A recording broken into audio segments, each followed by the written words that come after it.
là cực rồng lương mà hôn mình có đa mà đã về không không cướp rán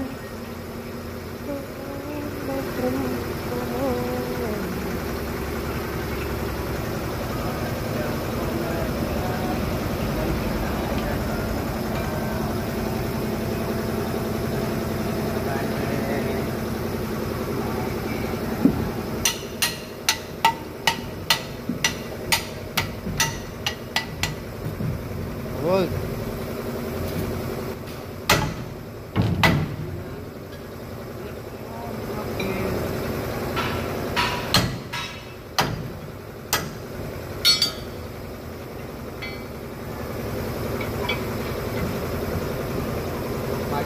đây vào đây đi nè, anh vừa nữa. Đây đây đây đây.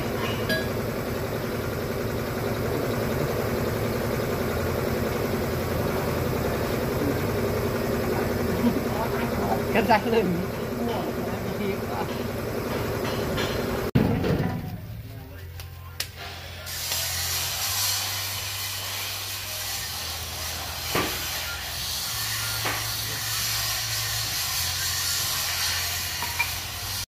Mình đi con ai đấy vậy đấy. Ai biết.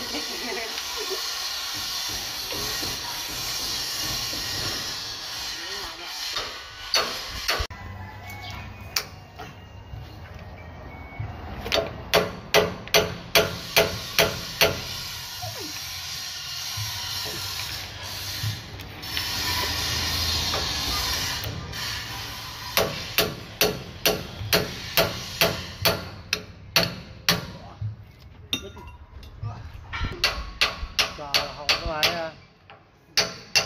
Bạn thì tao thơ một nó ngót dao không cho rồi.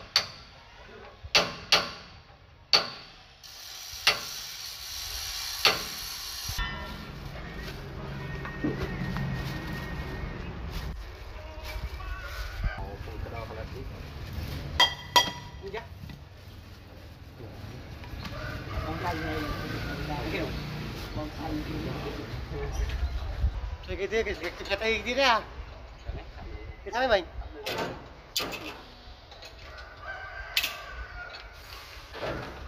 mày lên vui thì mà nó chơi này ai cười cười ăn thôi chui nước mà mày có nào chào anh thật chào anh vì nước anh côn anh lướt nó lăng này được không ra tao anh đâu em nói nhiều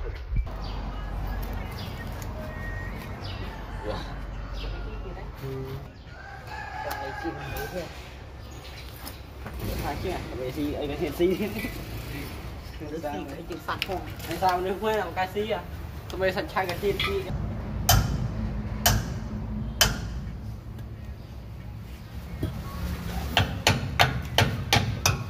mày vừa ra tôi mong là nói miên đang không ơi ngày xưa thì có cái cá tiền đấy